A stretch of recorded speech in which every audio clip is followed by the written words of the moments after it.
Hey there, Interweb. We're going to have another road trip. This time we've been invited by listener Scott Phillips to the Kuhnen Brewing Company at 26,000 Groesbeck Road in Clinton Township, Michigan. We're going to be meeting there on June 7th at 7:30 p.m. So hope to see you there. And you can find details about that at the website, graceontap-podcast.com. And if you would like to be like Scott, and everybody wants to be like Scott, and you want to host a future road trip of Grace on Tap, shoot us an email at graceontap.podcast@gmail.com.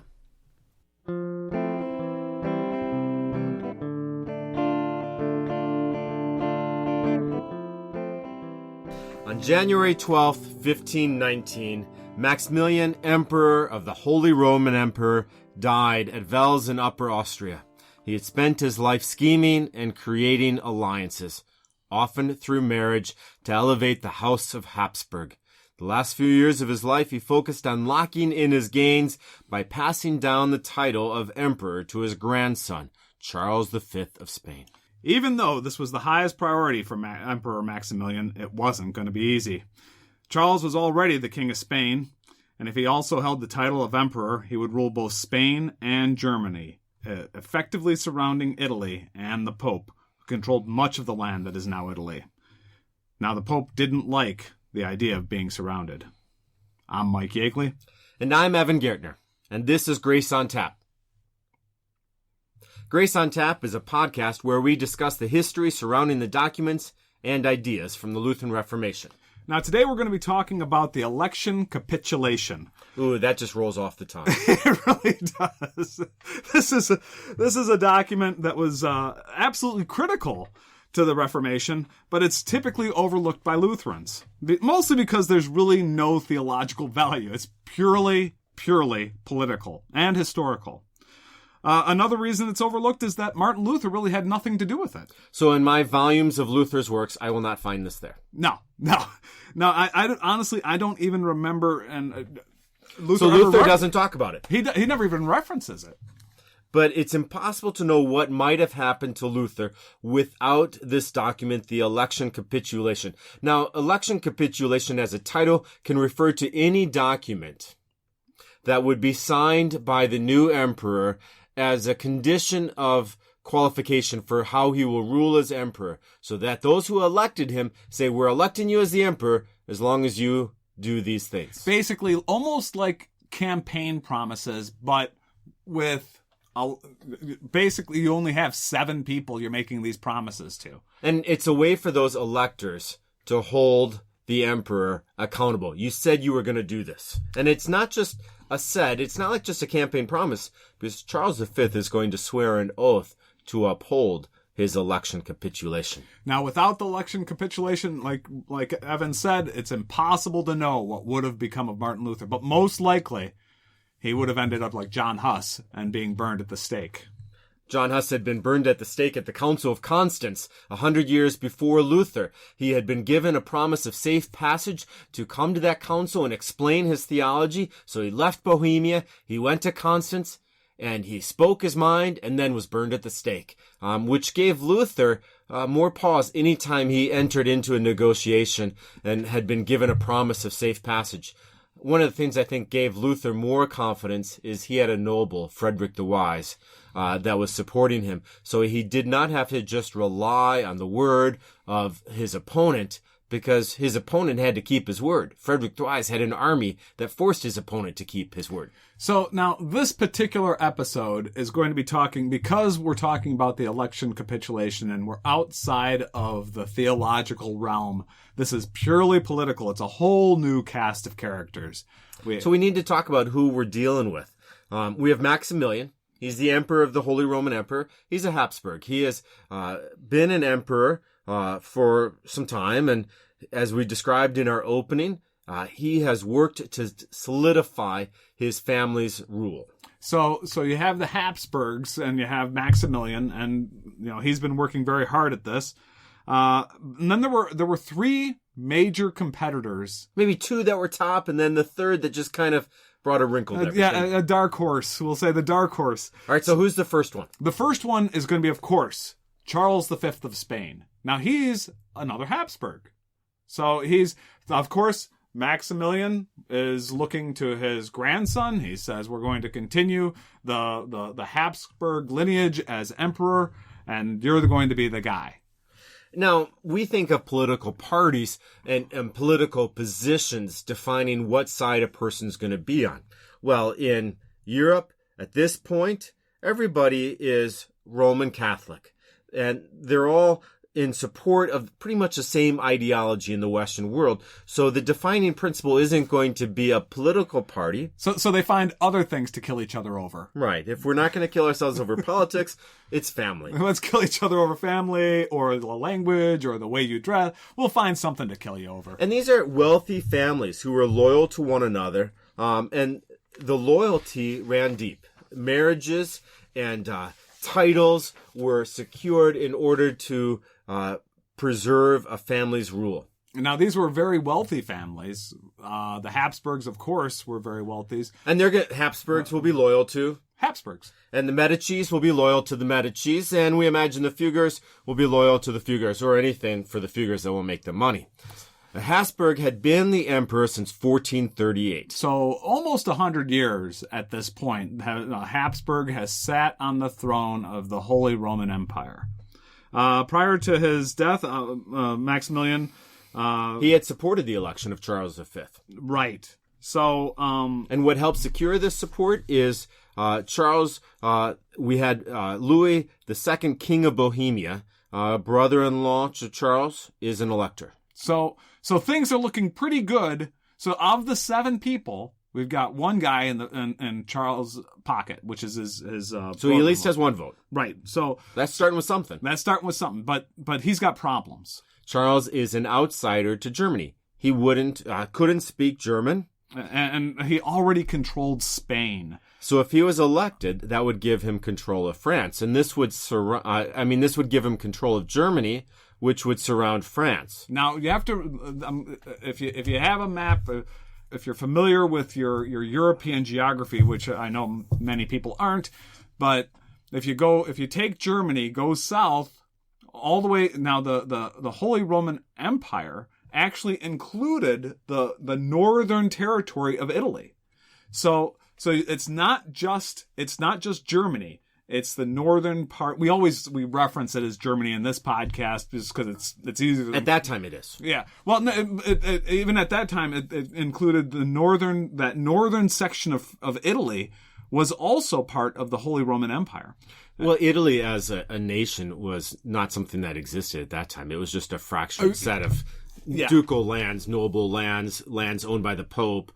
Italians as a people there's the Viennese, there's the Nepalese, there's the Bolognese. I mean, the idea of modern nation state is sometimes written back into history by us. But at this time, there is a fracturing of Europe that is held together by family bonds, and which families are controlling which thrones. So what we have here is we have the Habsburgs who are controlling Germany. The Habsburgs have taken control of Spain. So now you have the Habsburgs really running this big part of Europe. Now the Pope is a Medici. So he's part of, and that's a banking family that grew to power in Italy. And for those of you who like Renaissance art, a lot of the artists in the Renaissance are supported by that family. So you have this family that is running most of Italy, that central part of Italy, which is controlled by the Pope, and then the Pope is a Medici. Also, Francis. Let's get into this. So our second contender now. Not surprisingly, if France is going to be surrounded, they want to have someone who has Italy, the Pope is. Even France is concerned. Oh, you're right. Yeah. So France is also trying to avoid being surrounded. And so he doesn't want to be surrounded by Charles V. So France is the first. He has consolidated France. France is really one of the first nation states in Europe, consolidated by Francis. And now he's looking to extend his influence by taking over Germany. Now you have to sort of think back. This is the last time, at least the reading I did, the last time anybody had controlled that particular piece of land where it's France and Germany was... You're going back to Charlemagne. Yeah. Whose name, we say Charlemagne, but that's Charles. Charles the Great.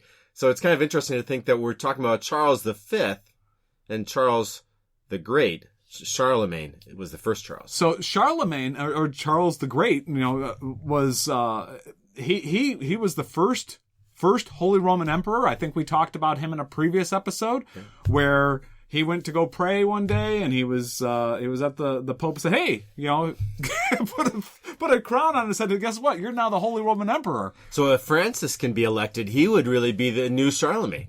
Sure, and this would be. Of course, he wanted that, And so Pope wants Francis to be elected because that puts a good wedge in the Habsburgs' desire for power. Now, not just the Pope. The Pope Leo X was a Medici, but also Francis, the Francis of France, was also a Medici. So there's the possibility of them being able to work together. Yeah, you have these family bonds that are working together. And so that same, what Evan talked about a moment ago. In Italy, you got this ducal area, and it's really comes down to, hey, I got a brother, and so, but it's sort of like that, where they're more friendly to each other because they're family. Now, the third candidate, a dark horse contender, Henry VIII of England, married to Catherine of Aragon of Spain. Oh, okay. Okay. And now that marriage is going to end bad. Boom, boom, boom. Just anticipate something there. But the election of Henry would avoid having one person with too much power in continental Europe.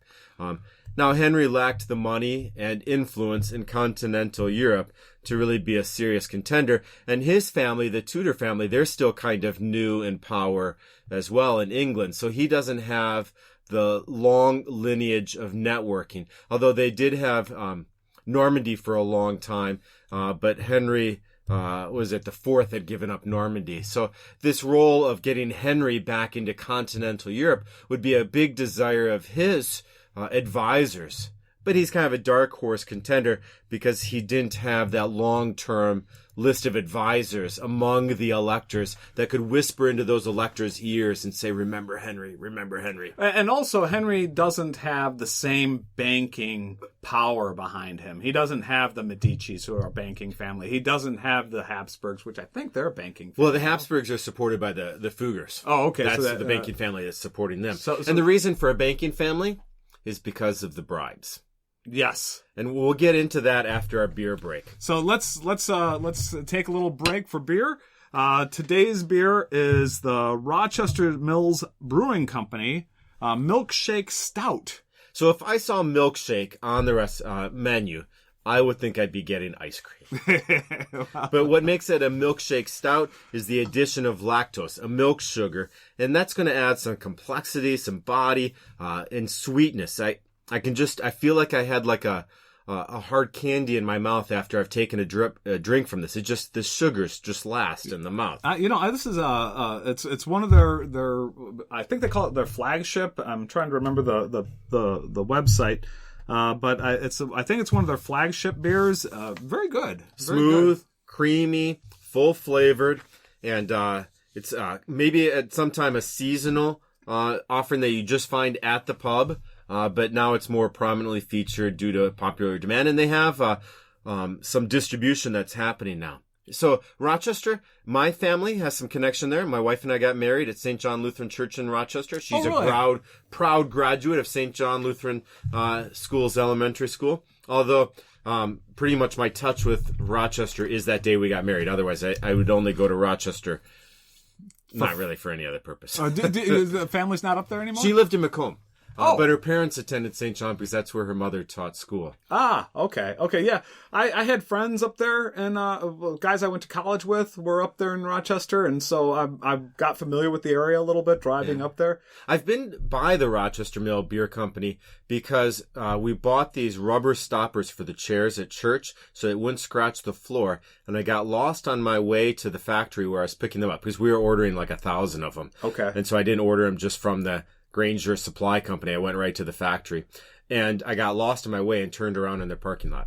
Oh, So okay. that's like my only connection with the Rochester Mills Beer Company, besides this drink right now. So I guess they made their pub out of, I'm going to say the Western Knitting Mill is what, at least if I remember right, that's what it said on the website here, that they sort of refurbished this old knitting mill that goes back, oh my goodness, over 100 years. Yeah, so first in 1844, then that building was destroyed in 1867, and the second 3-story building operated on the site until it was destroyed by fire in 82. This sounds like a Monty Python Dangerous place. Although all these wood buildings, I mean, you think about the Chicago fire. Oh yeah, so, back in those days. So then the present building, 1896. Okay, so this is a little bit over 100 years old. They had, working through the World War II and made all sorts of things there. If you check out the website, just tons of stuff. Some history involved, and I wonder, it reminds me of a place in Chicago where they made the little Viennese sausages. There's an old This American Life episode about how they expanded and went to a new site, and it didn't have that same wonderful flavor the sausage did. And then they found out that in the new place, they pretty much had everything really localized. In the old place, they would have to get all the sausages in this tub and then roll them. And it pretty much rolled through the whole factory until it got to the next spot. And it took on all these flavors. I wonder if, you get a beer that's brewed in one of these historic buildings. Do you taste the khaki gloves that the Western Knitting Mill used to taste?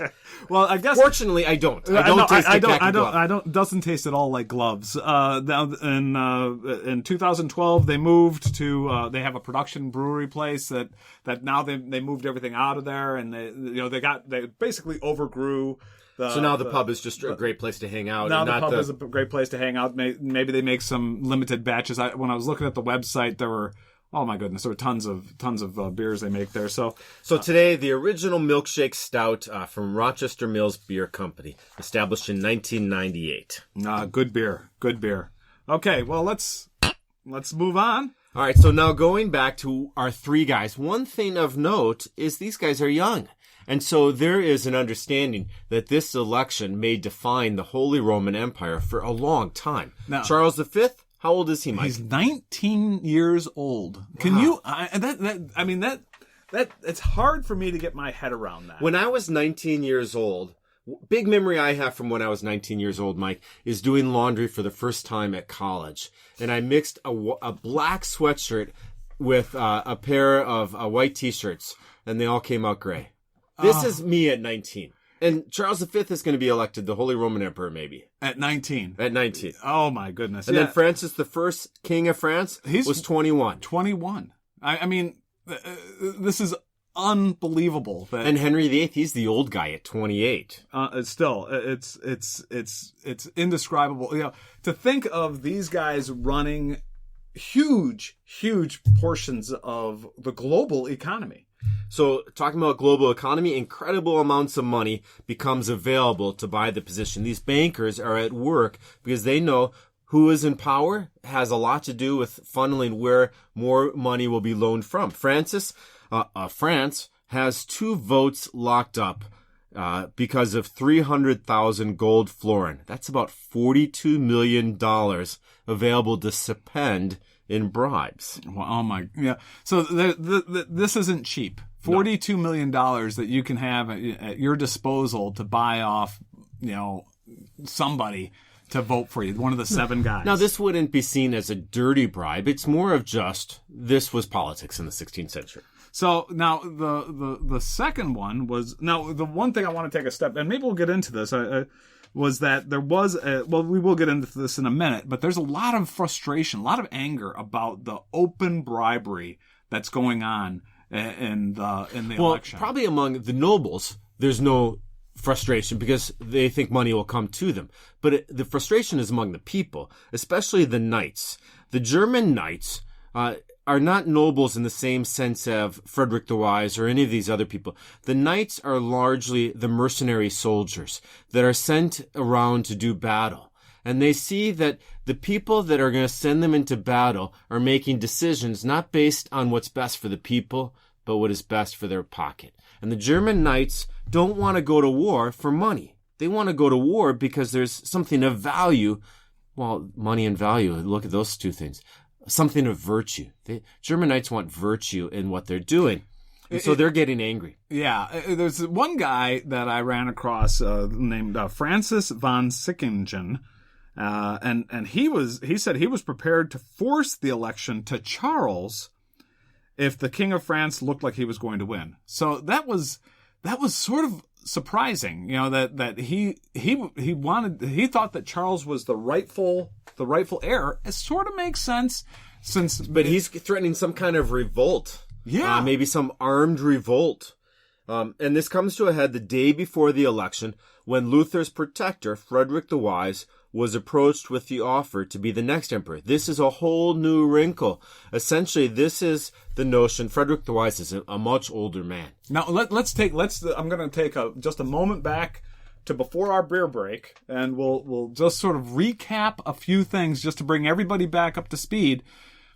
You've got Francis from France, you've got Charles from Spain, and you've got our friend Henry VIII from England. England. And these three are going for it. And they're all kings. They're all kings. That's a problem because they already control huge pieces of land. So the Holy Roman Empire is just one more piece of land. Yes. And so the electors are looking at this and they're saying, we don't like the idea of any of these guys becoming super powerful. And so let's take a look at who else could possibly take this position. So Charles has one vote locked up with his brother-in-law. Francis has 2 votes locked up because of the $42 million in bribes. Then there is Frederick the Wise. He is one of the electors. He wasn't a king. Which is good. That works for him. That's value because he's not bringing a bunch of land and big consolidation. He was well respected. I mean, just look at his name, Frederick the Wise. Yeah. He was German. Now, and this gets back to, basically these guys are, one guy's from France, one guy's from Spain, one guy's from England. Where's the German? Where's our voice? Yeah. Here you're going to be leading us. And you don't even, for example, Charles doesn't even speak German. Can you imagine, somebody speaking Chinese running the U.S.? I mean, it's no, I cannot. Yeah, I'll stop there. But he was German and he was more experienced. He was also much, much older, which gave maybe an opportunity to say, let's just punt on these other 3 guys for a little while. Let's cool off all the money. Let's cool off all the stress and let's just punt. Frederick the Wise can have it for a little while, and then after Frederick the Wise, then we can think. I wonder if it was kind of like maybe hoping like John the First with in the 60s before Vatican II when they elected him to be Pope. Yeah. Probably, yeah. John, for those of you who aren't familiar with Roman Catholic history, recent history, just before John the First was he was basically elected because he was old. They couldn't figure out who they wanted, and so the Roman Cardinals decided on John the First because he's old and he's going to die, and we just need to put this off for a little while, and then lo and behold he calls for Vatican II. He's one of the most consequential popes in recent years. So Frederick though doesn't want the job. But he's able to use his position as an elector to negotiate with the other competitors. Frederick wrote the Election Capitulation. It was a list of 36 commitments that the new emperor would make. So they're sort of, like we said earlier, they're sort of like campaign promises, except with an oath. And so pretty much every emperor has had an election capitulation. So this isn't something new. This is expected. But for our discussion, a significant part of this election capitulation is that Frederick included language that said no German could be outlawed without first having a hearing in Germany. So what does that mean?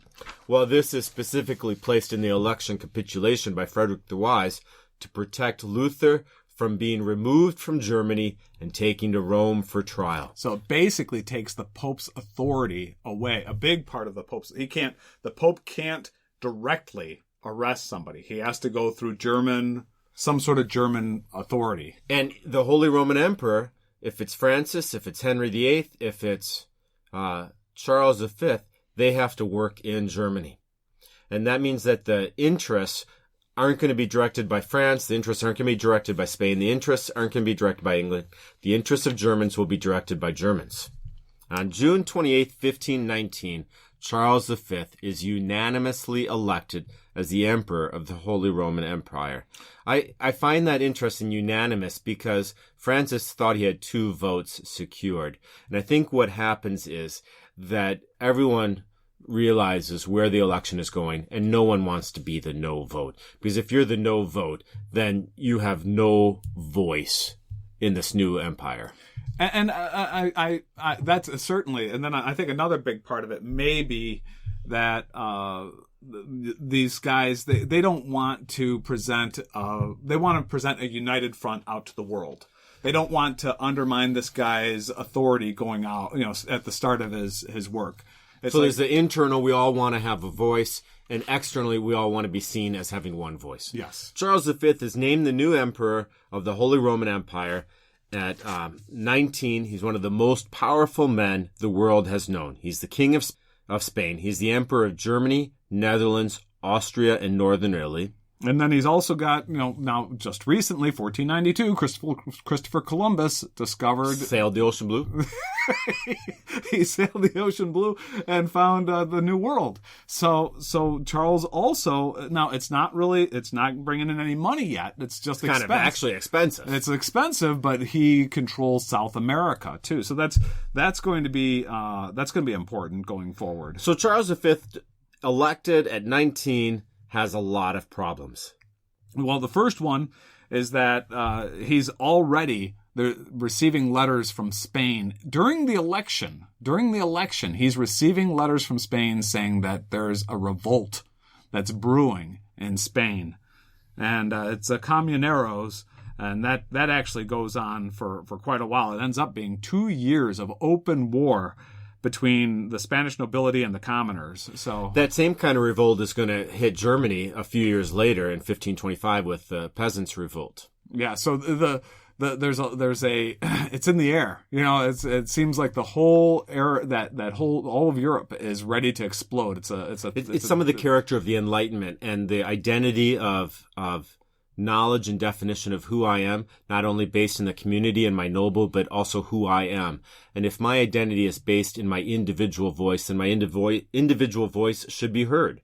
So there is this struggle between nobility and commoner, and it's really coming out with the Enlightenment and humanism and the role of the voice of the individual. And Luther ends up playing a huge role in that by giving a theological backing to this idea of the individual, and I think we'll be talking about that in some future episodes. But that's another big component to all this. And in between all this, there's also Francis I of France continuing to be a problem, and then the Turks. The Turks are threatening the south of Europe, rising up through the Danube, coming towards Vienna. And Charles is now primarily responsible for the problem of the monk in Wittenberg and what to do about this new theology that is dividing his empire and making it difficult for him to provide a united defense against the Turks. Now, one of the things that I thought was interesting, so you got a 19-year-old kid, right? I know me at 19. If I took over, I think I probably would have been rash. Think about Solomon's child, Rehoboam, Old Testament. Yeah. Solomon dies, Rehoboam becomes the king, and old wise leaders say, make sure to listen to the north. His young leaders say, make sure to punish the north. Rehoboam listens to those young leaders. He punishes the north, and the north splits, and Israel and Judah become a divided kingdom for a couple hundred years. So and I could, looking at that's me at 19. That's me at 19 too. So, I'm not really, but this is one thing to say about Charles. He's cautious. So he's cautious. He recognizes that he's sitting on a powder keg. So when he's elected Holy Roman Emperor, he gets a new shield, a new coat of arms. And on that shield, he places a motto. And the motto is Nondum, which means not yet. Let's just punt. It is a big yield sign. His motto is it's a big punt. Yellow light. I'm not speeding through this. I'm slowing down. Caution, caution, caution. And we start to see that Charles is serious when he selected this model. He has no interest in supporting the radical changes proposed by Luther, but he doesn't just march into Saxony with an army and try to seize him and then create a huge fracturing of the Holy Roman Empire. He works hard to find some solution. Yeah. So this is, I think this pretty much wraps it up for this one. The next episode, we're going to be getting back to Luther, but now we've got Charles has the throne. Charles V has ascended the throne of the Holy Roman Emperor. We're in 1519. We're getting into, Luther hasn't been excommunicated yet. Luther still seriously, believes that there is reform possible in the church. The upcoming Leipzig debate is gonna, or has the Leipzig debate already happened? The Leipzig debate is coming up. It's the summer of 1519. Yes, that's right. And that is now Luther at the same period that this whole the election capitulation is going on. Luther is preparing for the Leipzig debate. Yes, and that's right. The Leipzig debate is going to be a major turning point for the Reformation. And big thing to know about the Leipzig debate is it brings a magnifying glass to what Luther really is talking about, which is, well, you gotta listen to a future podcast. Yeah. So we'll be introduced in that next episode to a character named Johann Eck, or John Eck. You'll hear him, referenced as John Eck, one of the most brilliant debaters of that era. And I would say, I think he pretty much had a major hand in framing the Council of Trent, which to this day frames Catholic, the Counter-Reformation. It's the Counter-Reformation. It still has an impact on Catholic theology. So, although with the ecumenical movement, they sort of dance around that a little bit, but but it's very, very consequential person, very important person, and we'll be introduced to him. And Luther hasn't seen someone of this challenge yet. Maybe Cardinal Cajetan, but Cardinal Cajetan had a very specific role. Cardinal Cajetan was trying to be friendly. Eck has no reason to be friendly. And Eck... Oh, we are building this up so much. You got to listen to the next episode. All right. So thanks to Josh Yeagley. Great support with the sound and making sure we always sound better than we are. Thanks to St. Paul Lutheran Church in Hamburg, Michigan. My dad always wants to say Hamburg, and I said, no. We don't. Recognition of our source materials. Of course, there's Luther for the Perplexed, and then Charles Beard, Martin Luther and the Reformation in Germany until the close of the Diet of Wels. Election Capitulation. Say it 3 times fast, and then Probst. Probst.